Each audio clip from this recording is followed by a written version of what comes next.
ведаеш, як людзі такі: "А, Боже, я там, мае бацькі мяне там нешта звоняць, раздражняюць дзеці, столькі сацыяльных ролей, все гэта такі прэсінг там". А у стойкаў наоборот гісторыя так гэта ж Це твоє життя. гэта ты павінны рабіць. Yeah. То бок там што рабіць? Азіраешся і глядзіш, якія сацыяльныя ролі на цябе накладзены грамадствам.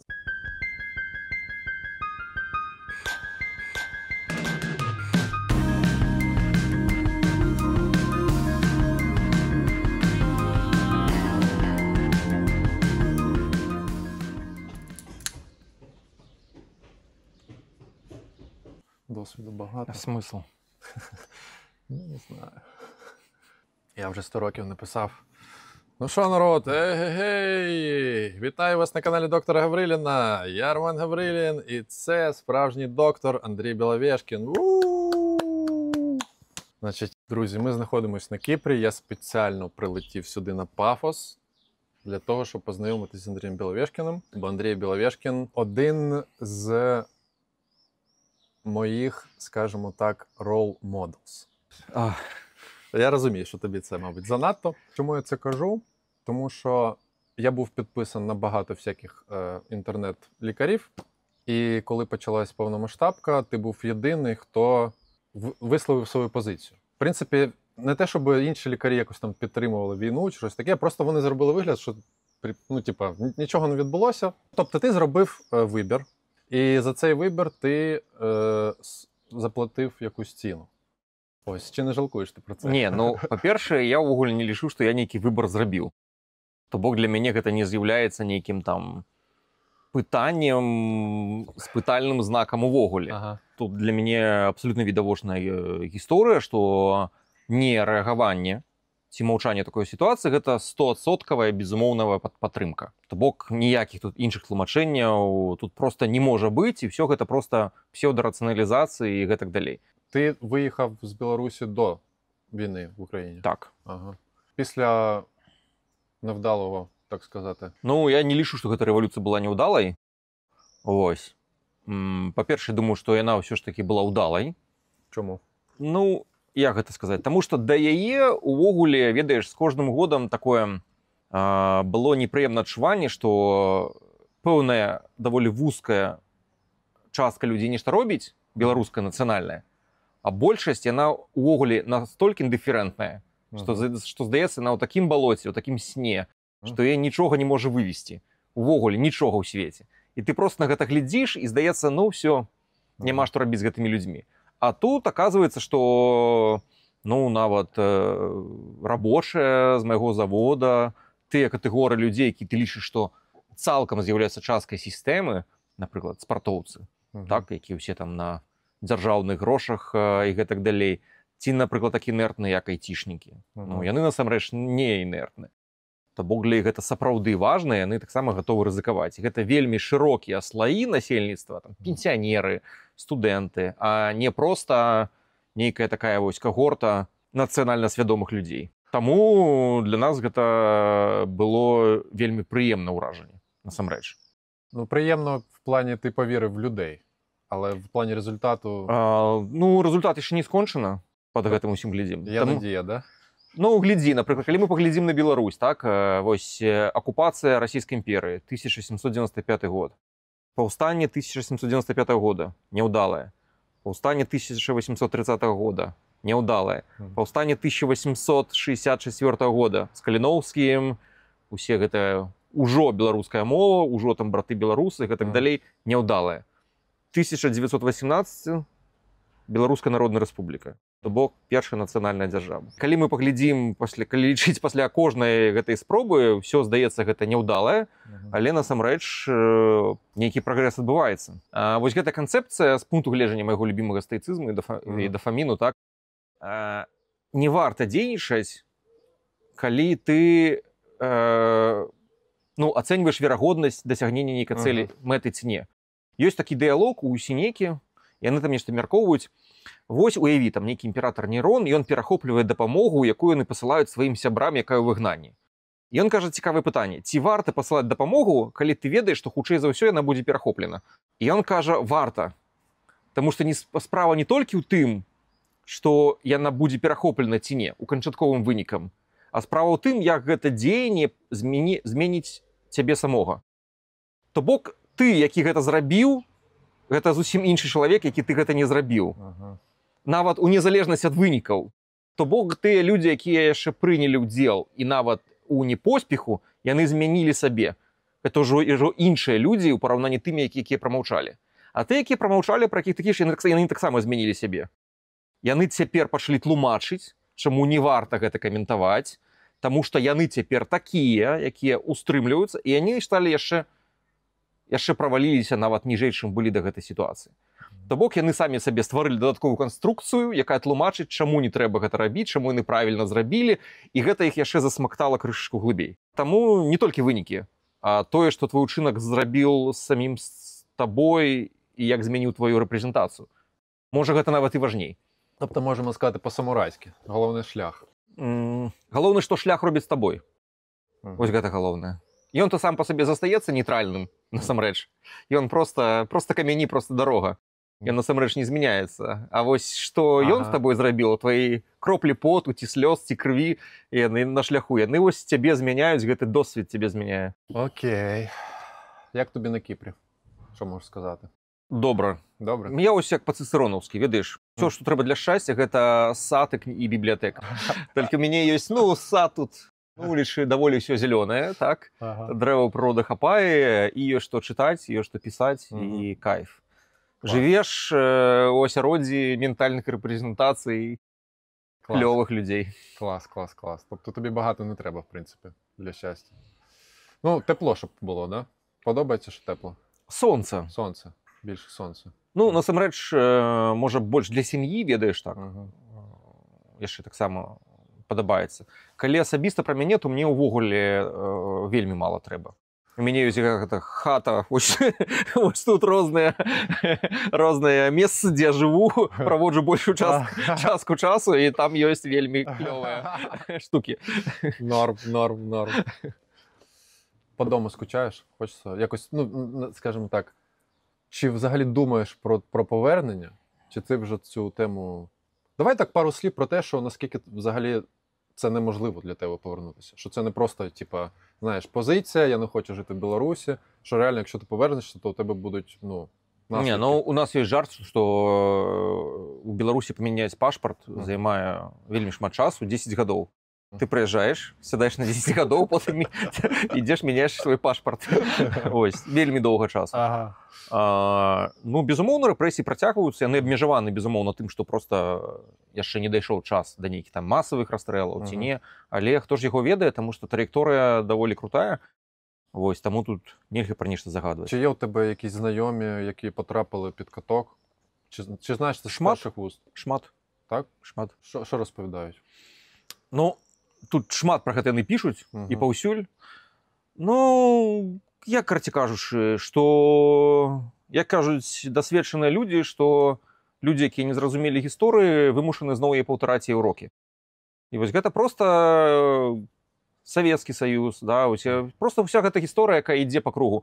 Ведаеш, як True Detective у серыяле. Вось гэта, якая ідзе па колу. Вось гэта гісторыя, як жоравы мелюць вось гэтых всех людзей. І вось проста, ведаеш, шкада, што вось гэтым заганным коле ўсё гэта круціцца, тыя ж нашчадкі таго ж КДБ, НКВД, і ўсё гэта зноў з тымі ж сімволікамі, з тымі ж стогнамі. Сансара, да? Так, што людзі проста, відавочна, што вось яны не зразумелі, што крыніцу сваіх пакутаў і пражываюць іх ізноў і зноў. Што ти з гэтым зробіш? Ні, нічого не зробиш. Ти мені просто розповідав до того сьогодні, розповідав про те, яке ставлення взагалі до політв'язнів. Що це жорстко, що їх питають і все таке. Я просто не знав, що це настільки погано. Так. Тут же ведаеш яшчэ, што такая штука, чаму, здаецца, гэтых пенсіянераў, ці, напрыклад, вось у нас есть Ніна Багінская, там жанчына, якая выходзіць з маленькім сцішком адна, таксама там крымінальная справа, заводзіцца 78 гадоў, здаецца, там таксама адымаюць маёмасць і гэтак далей. Справа ў гэтых людзей, таму што яны жывы доказ, што можа быць інакш. Як ненавісць, напрыклад, там Пуціна, да, там, ды іншых, ці да Украіны. Просто гэта жывы сведка. што можа быць інакш. І гэта без аніякай нагоды, ну, як у любога, ведаеш, садыста, ён часам злуецца просто ў кагосьці лепш. Ён нічога табе не зрабіў, але гэта просто жывы прыклад, і ты бачыш яго як нібыта існаванне чагосьці лепшага крыўдзіць цябе і паказвае тваю нікчэмнасць. Просто ты хочаш знішчыць, таму што гэта жывы сведка, жывы доказ. Таму гэта, я думаю, вось такое вось пачуццё. Ну, і гэта, безумоўна, выклікае задавальненне. Такое, ведаеш, як у садыста, там, вандалізма, нешта разламаць, некага без пакарана гвалціць. Гэта дафамін разбурэння. То бок, падчас, што людзі атрымоўваюць задавальненне нешта ствараючы, але сканер не падманеш. Людзі атрымоўваюць шмат задавальнення, просто нешта ламаючы. Вось гэта менавіта, ну, якось амерыканская мадэль тыповая. Вось гэтыя, там, яйцагаловыя разумнікі пабудавалі, там, медыцыну, ўсё гэта, зламаем, все там прывіўкі, все это штукі. Зламаць, і такі, ведаеш, такі менавіта аж бачна вочы ж блішчаць ад радасці. Всё гэта такое бальшавіцкае, ведаеш, карціны, кнігі, полымя, засраць яшчэ, такое вось. Гэта таксама, тут няма ніякай ідэалогіі, але гэта чыста жывёльны дафамін. Гэта, безумоўна, моцны кайф для гэтых людзей. Так, добре, будемо потрошки переходити до медицини, але потім все одно повернемося, думаю. Ти про дофамін почав говорити дуже давно. От я просто пам'ятаю моменти, коли тобі Хюбермана згадували, ти казав, я не знаю, хто такий Хюберман, я про дофамін пишу, 100 років. Ось, ти реально до нього це почав підіймати, всю цю тему дофамінову. Як це сталося? Ну реально, ти перший, у кого я читав. Ще не було як такого хайпу в американських інтернетах. Ну я не перший там Будда, так? Ні, ну понятно. Це почав. Понятно. Я маю на увазі в сучасному такому медичному. Ну, прикладним, тому що до гэтага гэта була така просто звичайний нейромедіатор, не поп-зорка, ось гэтай нейробіології. Так. Асабліва нікого не цікавіла. Глядзі, па-першае, я пайшоў у медыцыну ўвогуле, моя галоўная медытацыя, зусім не таму, што я люблю людзей і хочу ім дапамагаць. Таму я прызнаюсь, мяне такога, гэта ўвогуле гучы даволі дзіўна, мяне гэта не цікавіла. Мне цікава было вырашаць розныя задачы. Вось, я таксама люблю, дарэчы, фізіку на алімпіяды ездзіў, потому што клёвыя задачы. І мне такая ёсць, ведаеш, такая фіксацыя, абсесія такая невялікая. Калі загадка сапраўды складаная, то бок я магу просто там ноч не спаць, напрыклад, і просто там вочы лезуць, але просто вырашыць, таму што гэта цікава, гэта такое, ведаеш, табе маніць, прыцягваеш, што ж гэта так, я ж гэта пафіксіць, які ж адказ. І з дафамінам тое ж самае, ну, я ўвогуле да сваёй гэтай прэвентыўнай медыцыны, да кансультацыі перайшоў выпадкова, таму што просто людзі пыталі, там, чаму там, дапамагі, вось нейкі выпадак, доктар не дапамагае, дай мне адказ. А кім ты працаваў спачатку? Нетыповы. Я пачынаў у рэанімацыі анестэзіялогіі, інтэнсіўная тэрапія. Колов, кетамін? Ну, мы практычна у нас іншым карысталіся, зрэдку. Потым я ўсё ж такі вырашыў сваю улюбёную тэму закончыць. Гэта была дзіцячая імуналогія. Сваю дысертацыю бараніў. Вось калі ты патрогаеш тут вось за грудзінай і да сэрца там цімус. Такая вось орган, дзе імунныя клеткі. Вось гэта было вельмі круто. Там як дыферэнцыроўка, як вось гэта імунаталерантнасць. Таксама люблю гэту тэму, моя такой імунітэт маё. Вельмі круто таксама. Разумна. Складная тэма. Складная, але крутая. Ведаеш, яна такая... Ёсць у ёй нешта такое вось прыцягальнае. Таму што вось, як гэта сказаць, бо імунітэт гэта ж адна ж сістэм такая, якія могуць адукоўвацца, у якіх ёсць памяць. Напрыклад, у нас як нервовая сістэма, а імунная сістэма таксама нешта памятае, вучыцца, усе гэта сістэмы рэгуляцыі і гэтак далей. Ну, вельмі круто такое. Супер цікава. Вось, абараніў дысертацыю, але на кафедры заставацца было таксама, ведаеш, там, не плаціць асабліва грошай, такія перспектывы даволі таксама сумнівныя, а тут акурат усе гэта цікавасць пачынаецца да медыцыны, прыходзяць людзі, зрабі нам курсы нейкія, давайце, добра, зраблю курсы, кагосьці пракансультаваць, нейкія кансультацыі, ну, здаровае харчаванне. Здаровае харчаванне. Это ж база, сталяркі, ўсё пачынаецца. Ага. Клас, клас. Потым нейкія курсы, кансультацыі, свая невялікая школка, дзе ўсё гэта там велося. І яно паціху, патроху так усё развівалася. Харчаванне, потім це у тебе осанка, стаць по... Осанка гэта таму, што я вельмі шмат гадоў працаваў масажыстам. Падпрацоўваў грошамі яшчэ са студэнцкіх часоў. Так, як ти до дофаміну прийшов все ж таки? Ну, ведаеш, як любы чалавек, які прыйшоў у здароўе, звычайна пачынае з талеркі ці са спорту. Ну, тут каму як падабаецца, відавочная рэч, лёгка кантраляваць. А потом людзі растуць, гэта такая піраміда, ведаеш, цікавасць да здароўя, стрэс, сон. Потым яны, а чаму гэта раблю? Нейкія пытанні, там нейкае такое спірытуальнае, навошта? Якія ёсць каштоўнасці? Це вже сенс. Values, да, нейкі там сэнс. Потым ім цікава саміх яшчэ зразумець сабе, чаму я гэта раблю, чаму там гэта іншае робяць. Ну і файнал, такая гісторыя, гэта, безумоўна, асяроддзе. Калі ўся гэта піраміда падыходзіць, як фонтана, ведаеш, выліваецца, і чалавек разумее, што я магу быць афігенна круты, але калі я ў негатыўным асяродку, все мои таланты не маюць ніякага смысла, я не могу их реализовать. Средовище. Потому что, мы как люди, да, мы не выживаем по одному, немагчыма. Вся эволюция только групповая адбываецца. І таму, калі вакол няма асяроддзя вось гэтага, серады вось гэтай, якая мяне падтрымлівае, узаемадапаўняе, якая камплементарна пасуе маім там талентам, жаданням, то ўсё гэта няма ніякага сэнсу. Навошта ты гэта накопліваеш, ўсё гэта робіш, калі гэта просто, не ведаю, ходзяць людзі, які цябе ненавідзяць. Ці, як там, ці ляжаць наркаманы на вуліцах. Гэта твоё асяроддзе? Гэта не окей. І дафамін. Да. Бадай, чаму, дарэчы, дафамін, так? Дарэчы, патлумачым. Самае простае пытанне. Ёсць шмат нейрамедатараў. Ацетылхалін, так, гамк.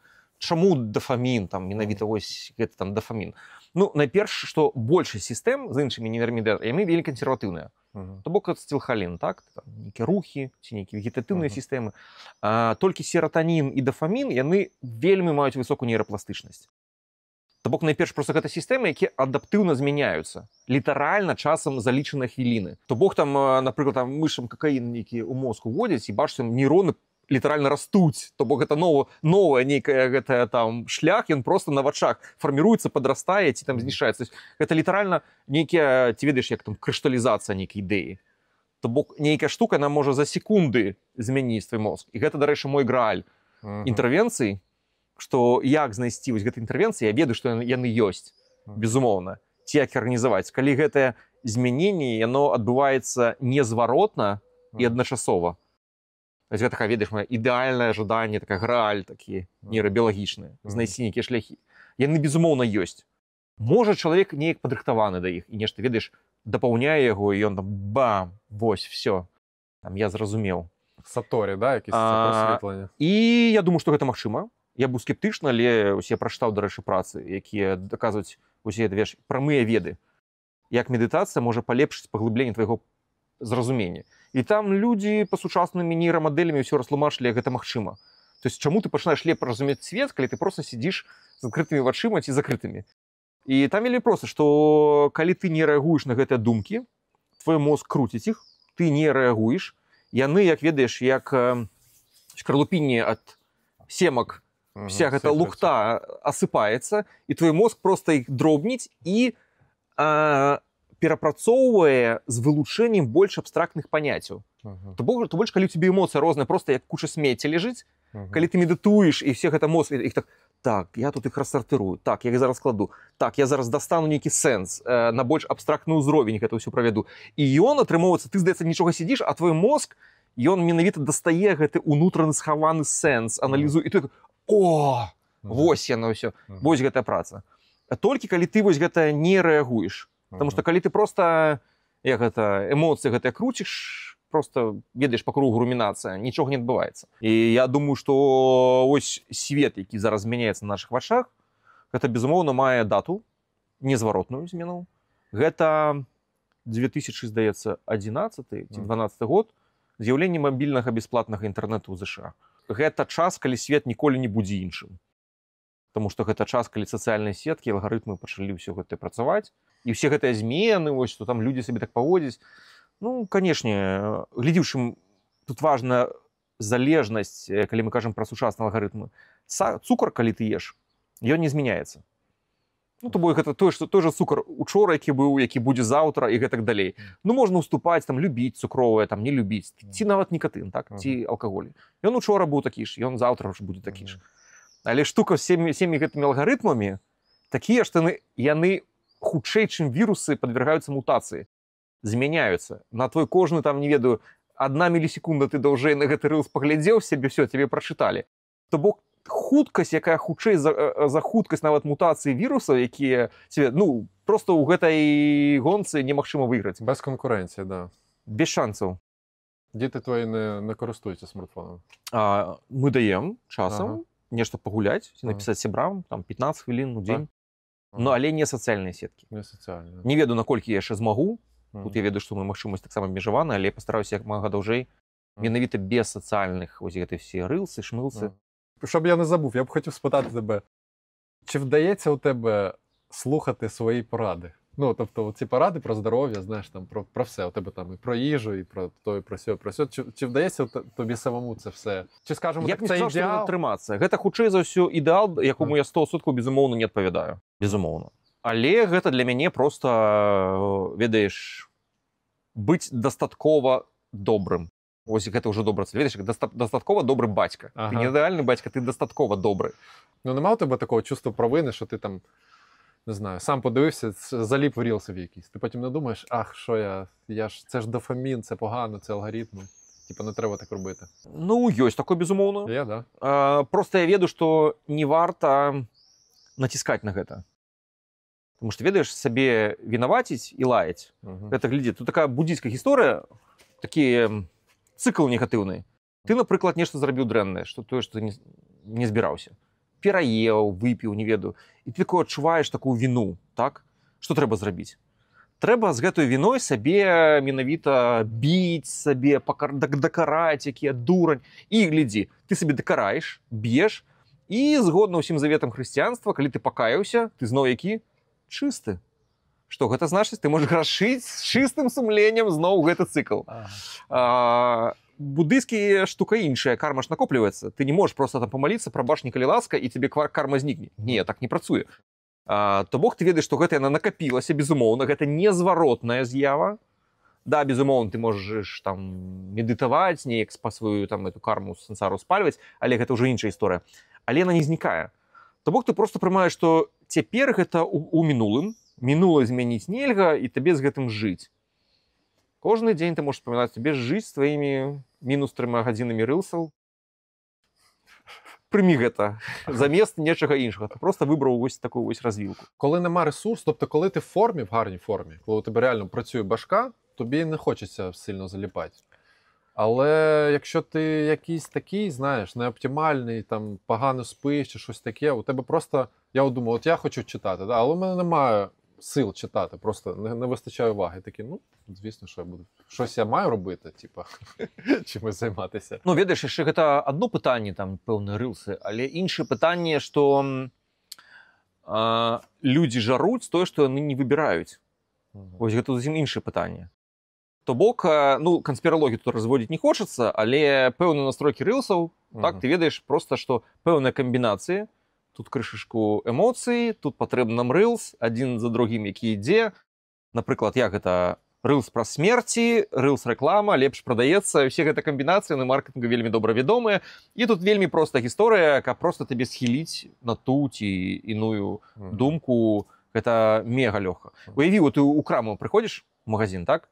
І ты, напрыклад, не выбіраеш сам, а просто падставляеш, і тебе тое, што трэба краму, табе накідваюць туды. Сапсаванае, занадта дарагое, тое, што ніхто не купляе, там такі нейкі трэш, падделкі нейкія. І ты такой, окей, і пашоў гэта жерці. Ну, это ж impossible. Ну, ти ж налаштовуєш алгоритм. А, што з гэтым рабіць? Так. Ну, глядзі, калі мы кажам пра вот эти behavioral science, розныя штукі, то бороться сілай волі – гэта заўсёды пройгрышны шлях. То бок, яна просто змяншаецца, і з цягам часу яна тебе ловіць на моманце, калі ты слабы, і ўсё гэта ідзе. Плюс ты трэніруеш навык зрывацца. То есть звычка зрывацца, вось яна трэніруецца з кожным паўторам, ты становішся ўсё лепш у срывах. Такі relapse master.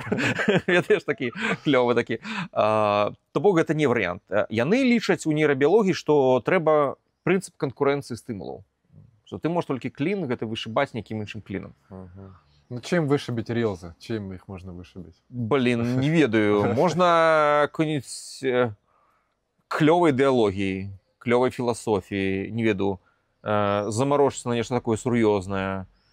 ці просто сабраць сабе зброю то, што цябе клёва там цікавіць. І ты просто не ведаеш, што рабіць, ты просто открываеш гэты спіс, просто выцягваеш нешта і бярэш. І ты вучыш свой мозг, калі мне вось там нешта такое спатрэбілася, ты ідзеш. Ну і яшчэ глядзі, другая штука, якая не рэагаваць наконт такіх доўгіх пауз, што тут, ведаеш, вот як з голадам. Вось хваля голада, якая прыходзіць у людзей, яна літаральна цягнецца хвілін 20. Усе гэтыя рэцэпторныя штукі, вось у Келлі Макгонігал у кнізе, да, вось гэтыя па хвалях, ты спускаешься, то нейкае узбуджэнне любых рэцэптараў, яно само сабе будзе па механізму зворотнай сувязі сабе будзе давіць, закрываць. То штука табе просто трэба пачакаць, пакуль яно просто не схлопнецца само на сабе. І калі ты дачакаешся, твой такой мозг, а можна і так, то Бог ты ему просто падкажа, што ёсць яшчэ спосаб, як рэагаваць. Таму што ён просто не ведае іншага варыянта, яго толькі рылсы. Таму што калі табе было дыскамфортна, у 95% ты даставаў тэлефон і глядзеў рылсы. Таму для яго гэта самае рэальнае дзеянне, якое трэба зрабіць, таму што ты ўсё роўна так робіш. Що з рілзами може конкурувати просто? Тільки Sony PlayStation. Ні, Sony PlayStation што? Рылсы мацней. Мацнее, да? Конечно. Ты глядзіш, што мільёны крэатараў са ўсяго свету, і вось гэтыя алгарытмы, і плюс і музыка, знаеш, гэтая сума гэтых стымулаў, і музыка, і нейкія там танцы, і людзі, і вачыма глядзяць, і там слова, і блішчыць усё. Моцная штука, моцная штука. Гэта візуальны какаін, які у вочы табе вводзіцца літаральна, вось гэта і ёсць там рылсы, 100%. І яшчэ само адаптуецца. Клас. Подобається, да? Не, моцная штука тут. Інструмент крутой, як його скористовують у корисних яшчэ метах. Знаю, я думаю, що гарно просто, коли ти зайнят, насправді. Я думаю, що у тебе багато часу нема не заліпати, коли у тебе діти, робота. Ось видиш, коли, наприклад, є класна задача, працоўная, така цікава, і такой, як би гэта зрабіць? І калі, наприклад, ти нешта робіш, такі задаволены ось увечары, просто днём, што вот, типа, норм. Бо калі б гэты дзень, калі б я яго так пражыў, я бы нічога не змяняў бы. Вось тады ніколі не хочацца. Калі ёсць гэта пачуванне, ведаеш, незавершанасці, як гэта такая void, пустэча такая, ты туды кідаеш там, не ведаю, ежа, рылсы, і такая бясконцая дзірка, ведаеш, каб просто сабе напоўніць, але гэта ўсё толькі там прабівае яшчэ больш, насамрэч. Тут взагалі у мене таке враження, що в дорослому житті задоволення, воно не працює. В дорослому житті працює тільки от саме, як це, satisfaction. Типа, от satisfaction – це окей. Лайкінг, да, ось гэта ось. Процес. Лайкінг себе, да, за щось, що ти зробив. От все, що ти робиш заради задоволення, воно якби от щось таке дитяче, воно там має залишитись.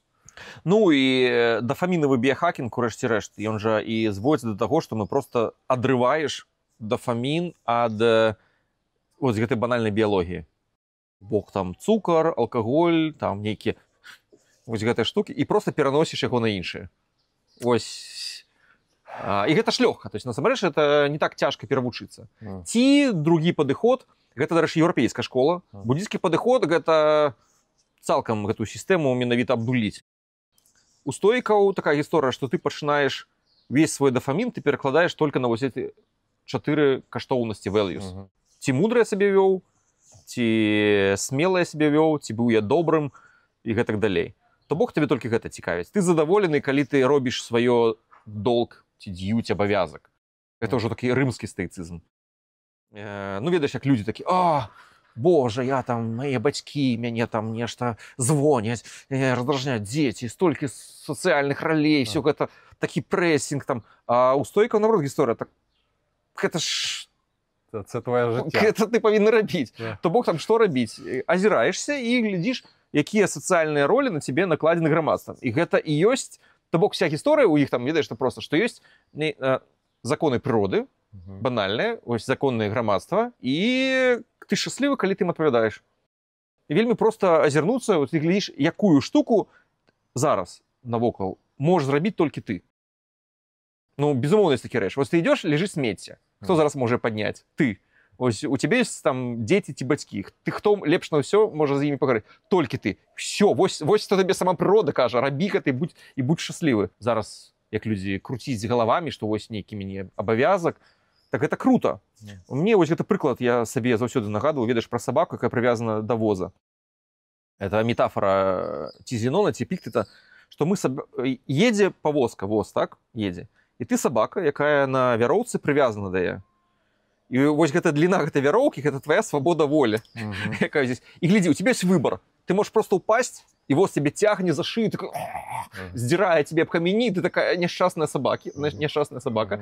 Ці ты такі пагаўківаеш, брахаеш туды-сюды, ўсё гэта там абараняеш гэты павозак, такі весёлы сабака. Я заўсёды пытаю, якія сабака сёння?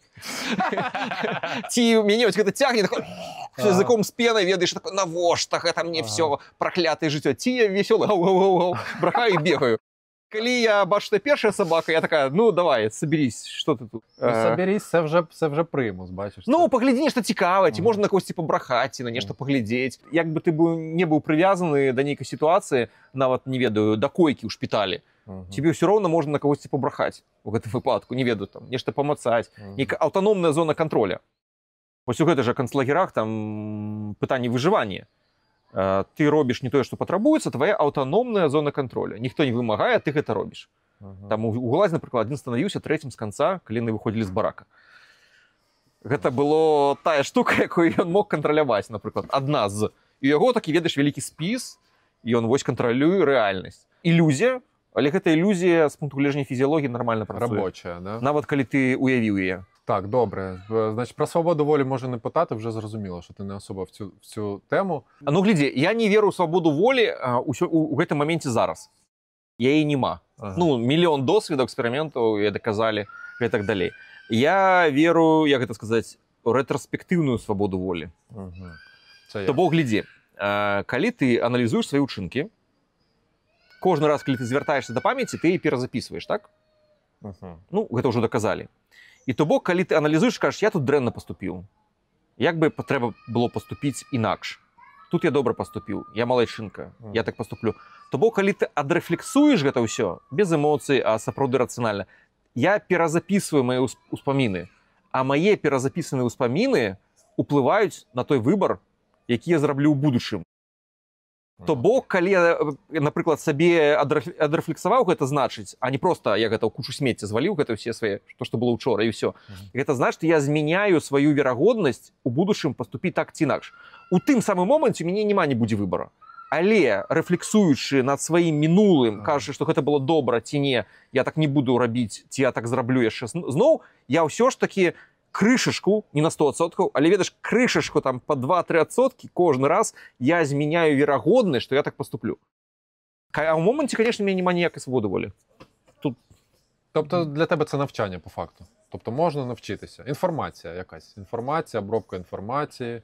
Але ж тобі все одно хтось цю систему цінностей всунув? Чому ти так оцінюєш? Чому ти кажеш, що це гарно? Я думаю, що, ну, гэта добрае пытанне. Ну, система ценностей, па-перше, універсальная. Як, ну, больш-менш. Я думаю, што,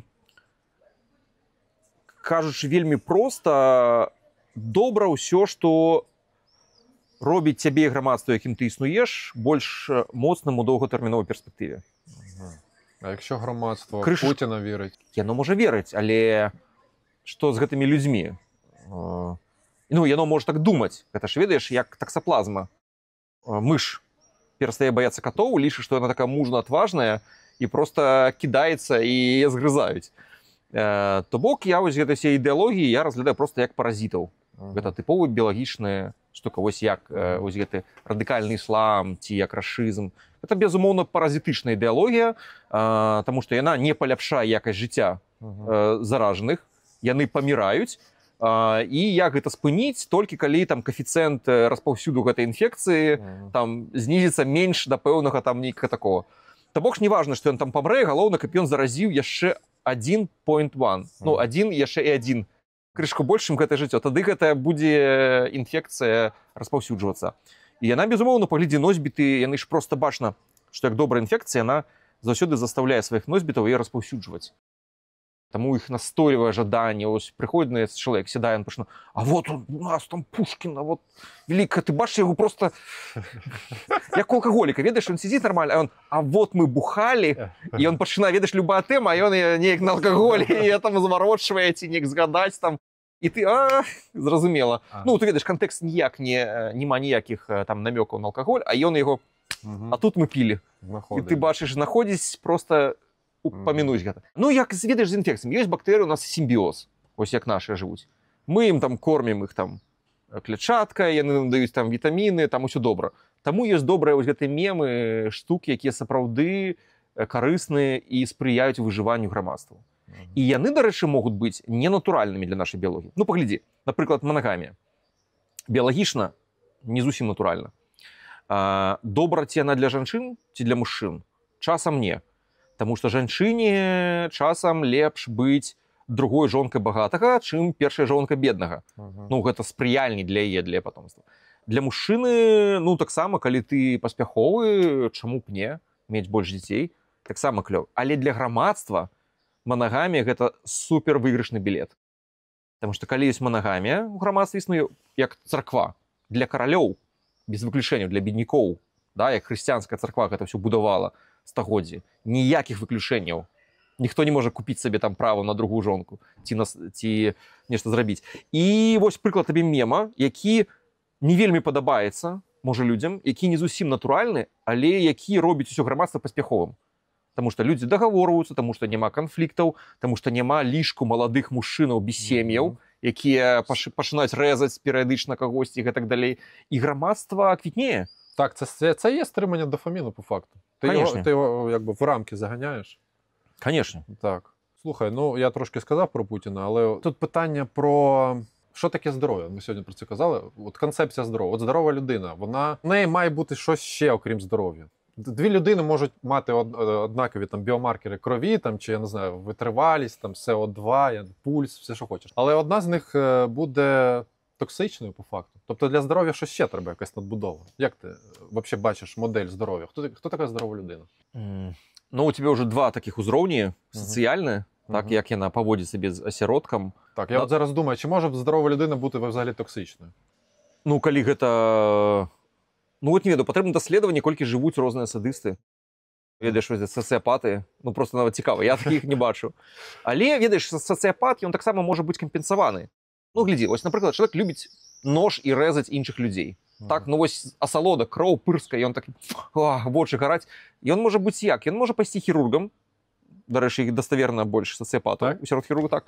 Ён можа пайсці шэф-поварам, сацыяпатаў нашмат больш у шэф-повараў. Ну, ты ведаеш, гэта зладзей шэф-повар, гэта проста класічны такі сюжэт. І сапраўды, сярод шэф-повара, ну, прыгожа так, іх сапраўды вельмі шмат сацыяпатаў проста. То бок ён можа утылізаваць свае схільнасці сацыяпаты вельмі прадуктыўна для грамадства. Тым больш, я яшчэ цікавае даследаванне глядзеў пра сацыяпатаў. Яны ж могуць вучыцца насамрэч. Ёсць кампенсаваны сацыяпаты, у іх у мозгу там такая тоўстая самакантролю нарастае. Ведаеш, как у алкаголікаў, якія завязалі, і такая штука такая нарастае на франталке, такая самакантролю.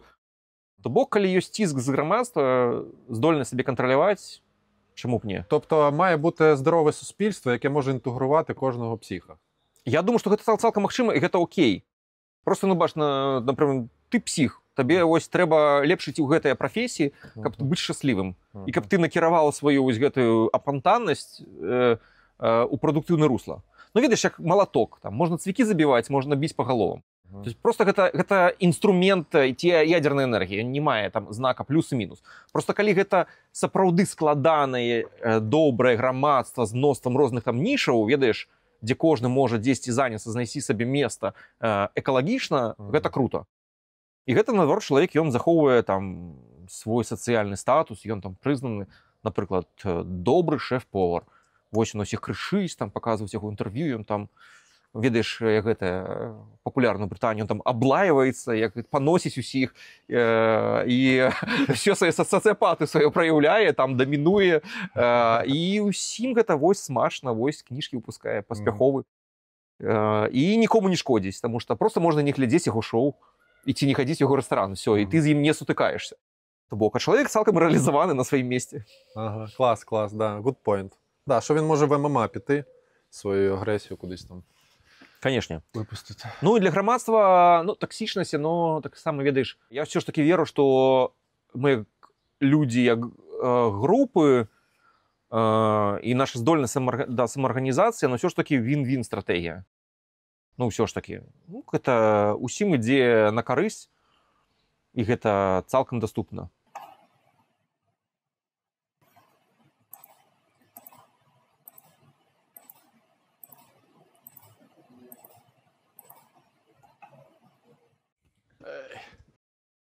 О, супер. Я що намагаюсь спитати?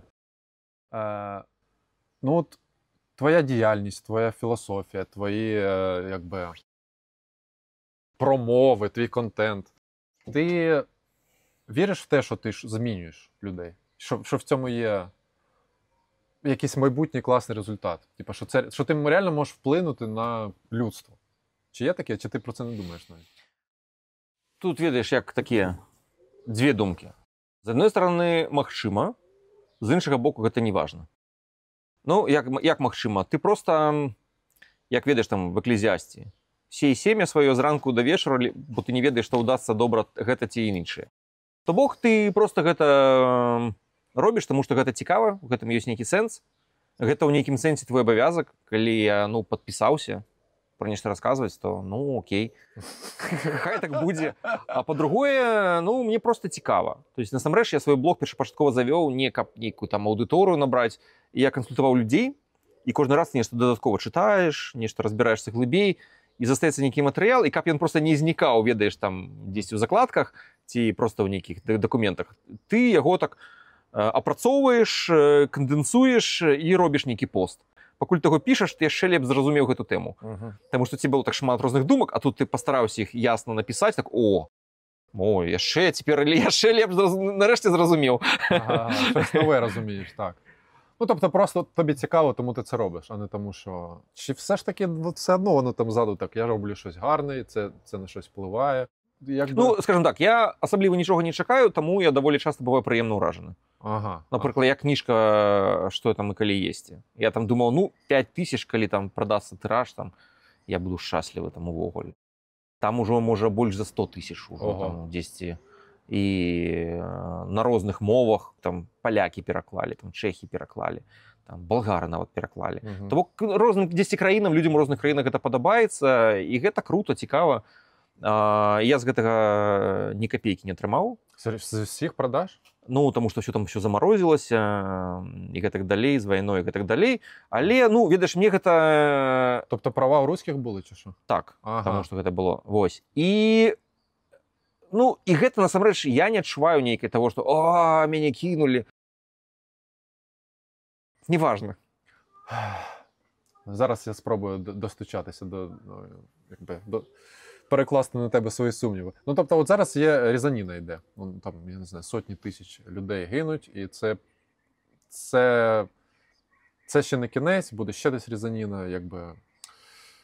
Ну, нігілізм якийсь у мене, я не знаю, чи що, з'являється на фоні цього. Типа, ну, добре, десь там комусь дофамін підлікували, але потім йому голову відірве снарядом, знаєш. Ну, тобто, типа, глобально, як ти відчуваєш, чи віриш, чи думаєш, глобально ми рухаємось до якогось царства разуму, чи це просто технологічний прогрес і ілюзія, то що ми такі розумні зараз? Ну, глядзі, штука ў тым, што у эвалюцыі, калі мы кажам, неважна, эвалюцыя мемаў, генаў, грамадства і так далей, у яе няма ніякай цэлі. Ну, па-перш, гэта такая суровая такая штука. Механічная. Яна ўвогуле нічога не плануе. Яна толькі працуе з тым, што тебе зараз ёсць. То бок, чакаць нейкіх планаў, гэта праекцыя свайго мозга, нібыта ты там нешта плануеш. Гэта выключна антропаморфная такая вось праекцыя на гэтыя працэсы. То бок, это штука, з якой там nothing common, nothing to do, нічога ты не зробіш увогуле. Гэта абсалютна невядомая гісторыя. Тут глядзі, адзінае, што стойкі, да? Што мои стойкі кажуць? Яны кажуць, што таргавацца ці з фартунай ты заўсёды будаш прайграеш. Бог, гэта проста нейкая сіла, недобрая, не злая, чужая. То бок, от глядзі, вылічальныя здольнасці майго мозга, яны проста, там, не ведаю, як у мураша, там, у параўнанні з тым, што робіцца, з тым, якія сэнсарныя патокі, і проста нават вельмі наіўна спадзявацца, што ты ўвогуле нешта можаш зразумець. Можа, нейкі там квантавы камп'ютар, які ўсё будзе загружаць, можа, нейкія мадэлі зробяць. Ну, таму што нават, тут людзі не могуць прадказаць тут тэмпературу на наступны дзень дастаткова добра, нават на простых мадэлях. Пра што казаць пра іншае? Я не ведаю. Адзіна зрабіць то, што ты не ведаеш, это рабіць то, што ты ведаеш, проста робіш абавязак, каштоўнасці, з тым, што ты маеш тут і зараз, як эвалюцыя. Вось і ўсё. Обмежуєш свою відповідальність, умовно. За людство не відповідаєш. Ну, ведаеш, гэта пытанне. Мы аднойчы летні падраліся, быў курс у меня там по медитации, какой-то по особенности про котят. Это была штука. Ты буддийский монах, идешь котяты мяукают. Ты будешь всех котят собирать, потому что тебе их шкода. Це реально якби питання? Ні, ти кинеш котят, от ти йдеш, ти да? монах, вони мяукають, голодні. Задача, да, така? Чому ти їх не підбираєш? Тобі не шкода котят? Ти хочеш, щоб вони не померли? Ти ж можеш це зробити. Ну, ти ж можеш? Можеш? Можеш. Знаєш, гэта ти доброахвотно їх на смерть практично підписав. Ну, треба забрати котят. А що? А в чому? Що, забираєш котят? Да. Всіх котят забираєш? А скільки їх там? 300. 300 не заберу. Як ти вибереш, кому жити, кому помирати? 300 не заберу. Ну, парочку хоча б можна. Ну, гляді, гэта просто... Так а в чому тут, якби, суть, мораль? З якого моменту, з якого котенка ти почнеш їх забивати. Ага. Ось, розумієш? 2, 3, 4, 5. Коли ти станеш забойця котят? Ага. Я понял. Ось. І такий, блін, вот тут я забойця. Гляді, штука ў тым, што я не ведаю. Я просто прызнаю свае абмежаванні як чалавека, гэта цалкам нармальна. Было б і увогуле мы падыходзім да таго, што мы казалі. Я не хачу планаваць сваю дзейнасць на основе результату. На основе таго, што рэзультаты, якія я ніяк не магу прадказаць. То бок атрымоўваецца, што ведаеш такія ты. Такога, блин, ну я буду наражаць дзіцёнка, толькі калі будзе гаранта 100%, што он дажыве, пакіне дзяцей, стане добрым, не сапецца, не пойдзе на вайну і гэтак далей. І мне трэба верагоднасць 97%, бо менш, ведаеце, рызыкоўна, я ж такі грошы укладаю. І ты скажеш, конечно. Ну, зараз багато людей так думає, що ні, зараз народжувати не можна, бо стрес. Не, ну, ведаеш, розум – гэта інструмент. Яшчэ адна з такіх праблемаў, што мы інструмент, які існуе для вельмі вузкіх задач, мы яго прыкладаем да вельмі шырокіх задач, да якіх ён увогуле не пасуе. То бок розныя там задачы, просто наша логіка – гэта не той просто інструмент, які трэба туды прыкладаць. Увогуле, ну, блин, не ведаю, это малатком нейкія там адкручваеш шурупы. Ну, просто не той інструмент. А калі людзі з псеўдарацыяналізацыі там падыходзяць да нейкіх інструментаў, як скажем так, ён добры для вузкай мадэлі, а свет нашмат больш шырокая мадэль. І нейкія невідавочныя рэчы, часам ірацыянальныя, яны пэўна працуюць у ім лепш. А рацыянальныя такія людзі, вось чаму мозг далей не развіваецца, таму што людзі вось даходзяць да такого парога, пролічылі верагоднасць дзяцей і вымерлі паспяхова. То бок, скажем так, адхіленні, там, ось гэта варыяцыі з кожным пакаленнем надта разумных ці не надта разумных, яны просто адсеивае, так? Это просто эвалюцыя іх адбраковує. Да, це від діакратії так було. Дивився діакратію? Так, конечно. Початок у цей, коли там розмноження йде. Ну, безумоўна, што глядзі, калі раней больш разумны паспяховы чалавек, безумоўна, яго вырастала больш дзяцей, там, таму што ён іх там, не ведаю, саграваў узімку, таму што ён лепш клапаціўся, калі яны захварэлі, лепш там карміў, яны выжывалі больш. Зараз гэта не працуе. То бок асяродак змяніўся, гэты эвалюцыйны ціск стаў іншым, і мы бачым іншыя вынікі. Ну і гэта будзе, канешне, вось іншы асяродак. Людзі там па 6 гадзін праводзяць не ў рэальнасці, а ў віртуальным асяроддзі. Зусім іншы ціск эвалюцыйны. Ну, зусім іншы. То бок это абсалютна другая environment, абсалютна другі ціск. І, канешне, ўсё будзе зусім непрадказальна і па-іншаму. Потому что законы рэальнасці там не працуюць, ведаеш. Ну, з часам яны сутыкнуцца з рэальнасцю, але тады гэта, едаш, як гэта праблемы рэальнасці. Так, я розумію. Не пасуе. Я розумію, це як в грі. І занадто легко зараз. Це ж, в принципі, зараз це всюди. Це почалось там з початку, я не знаю, 20-го століття, коли з'явились там антибіотики, тобто коли штучно почали рятувати людей, тобто спочатку почався відсів. Точніше, відсів закінчився. Почали всі умовно виживати. Не, ну я не думаю, што гэты адбор, насамрэч, што ведаеш, што гэта нешта дрэннае. Гэта, наадварот, добра. У тым сэнсе, таму што інфекцыя, яна не знае, што ты нейкі генетычна непаўнавартасны, таму што ты захварэў. Банальна, гэта просто, ведаеш, як... Ну, хтось-то выжыве? Ну, тобто 100 людей захворіла. А гэта штука выпадковая. Гэта не таму, што... Здаравейшы, да? Не таму, што ты здаравейшы. Просто у цябе хата, напрыклад, не пасярэдзіне між іншымі хатамі у вёсцы. Крышку ты на хутары жывеш. Всё. Гэта просто такая бязлітасная жорсткая выпадковасць. Рандом, ага. Просто рандомна выкінула, як рулетка. Ты рэвальвер зарадзіў, вось гэта эпідэмія. Цікаво.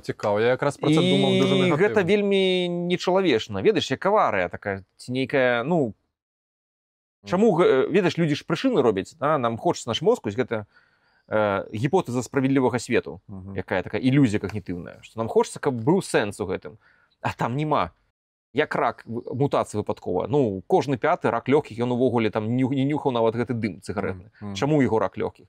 Просто выпадкова. Просто вось выпадковая мутацыя, стахастычны працэс. Ніяк нішто на яго там не плывае. Канешне, штосьці здвігае ўправа ці ўлева, часцей ці радзей, але само ядро гэтага працэсу гэта просто вось гэта карты, якія тасуюцца, і выпадковасць. Тобто ти не думаєш, що медицина змінила пропорцію пристосованих людей і непристосованих? Мені просто здавалося, що раніше реально залишались тільки люди, в яких, знаєш, є там історії, що знаходять розкопки якихось там вікінгів і щось таке, і у них видно, що людину топором рубанули, вона і зажила, вона після цього ще жила і воювала. Тобто там... Максима, але з іншага паглядзі, там просто яшчэ сам лад жыцця быў вельмі нездаровы. Вось, напрыклад, калі мы кажам пра гэтых вікінгаў, уяві курныя вось хаты. Калі тут людзі і машына загазована крышку, а тут нават трубы няма. І цэлую зіму ты дыхаеш копаццю. Зіму гэта просто самае лёгкае. І, конечно, там просто рак лёгкіх, все гэта хранічныя абструктыўныя хваробы з цяжкімі хваробамі, гэта просто банальна. І антыбіётыкі, думаю, гэта не самае там топы. Вада і ежа. Вось гэта топ, які там з'явіўся. То бок, ведаеш, як гэтым земельвейсам пачалі рукі мыць пасля вскрыцця трупаў і народа хадзіць. І ўжо там драматычнае змяненне. То есть просто вельмі проста вось такія штукі, калі змяніліся, і гэта дала найбольш. Чыстая ежа і вада. І, если гэта банальная гігіена, што тепло, холод. І вакцини, конечно. Вакцини. Добре, дивись, він не помив руки. Але ж хтось все одно виживав з немитими руками. Ти не думаєш, що це все одно був відбір іменно по імунітету тому ж самому? Нет, был просто, я думаю, гэта быў просто адбор, у якого чалавека ёсць рандомная мутацыя, якая выпадкова абараняе ад гэтай крысы, якая прыплыла праз 3000 кіламетраў з гэтым караблём. Гэта я не лічу, што гэта, ведаеш, што даст яму нейкі бенефіц. Хутчэй за ўсё, што наши все імунныя рэцэптары, імунныя клеткі, яны ж таксама выкарыстоўваюць гэты прынцып выпадковасці. Ведаеш, як адбываюцца гэты гіпермутацыі. То бок, вось як увогуле імунітэт зможа стварыць антицела ці рэцэптар, які справіцца з невядомым вірусам. Таксама выпадковасць. То есть просто нараджаецца клетак, і там такі гіпермутацыі адбываюцца у рэцэптары.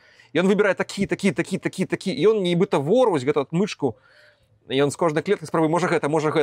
Ты як не памірай. І адна спрацавала, і ён так, чыш, і гэты клон клетак, які распазнаў гэту інфекцыю, ён такі атрымоўвае сігнал, і ён такой... Потым атака клонаў, і ён пачынае імунны адказ. Але да гэтага просто банальна пераборам і гіпермутацыяй у гэтых пэўных кавалках рэцэптараў шукае гэтую штуку. Тут няма ніякага сэнсу. Гэта просто, ведаеш, як...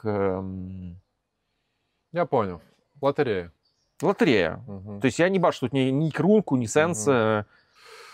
Так, що, я думаю, будемо потрошки закінчувати. І наостанок, питання від нашого головного патрона, ти його, до речі, маєш знати, Юськів. Ти з ним спілкуєшся. Конечно. Він просто попросив спитати, чи користуєшся ти GPT в роботі, чи тобі це, як ти це оцінюєш і все таке. Як ти ставишся до цього? Як гэта існує, штука крутая.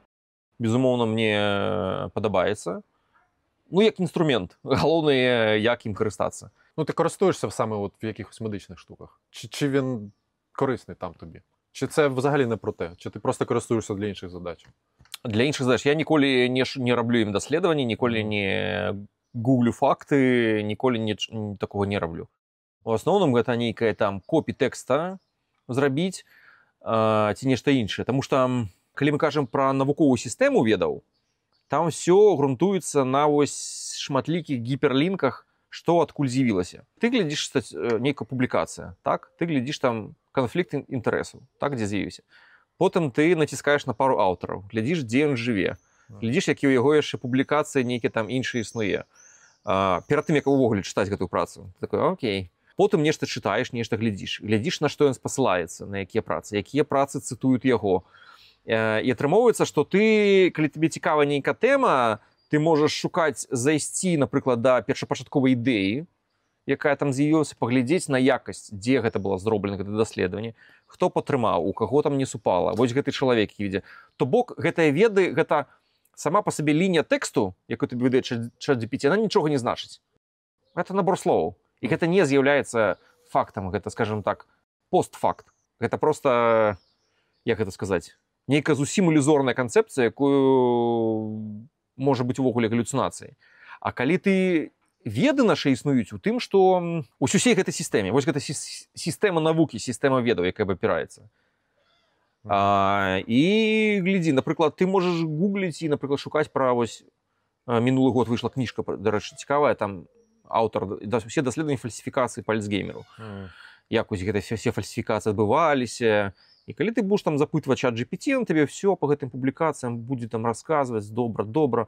А ось як знайшлі, напрыклад, падман у адной публікацыі. Яны глядзелі малюнак, дзе там был амілоід.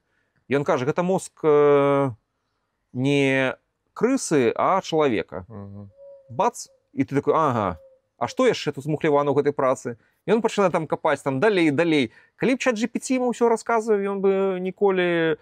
Тобто він не критичний, він не оцінює, він просто передає те, що вже написано. Він не перевіряє, він збирає те, що вже є. Ён, безумоўна, пра форму. То бок, ну, я думаю, што калі так казаць, аматары чата GPT не скажуць, гэта стахастычны папугай.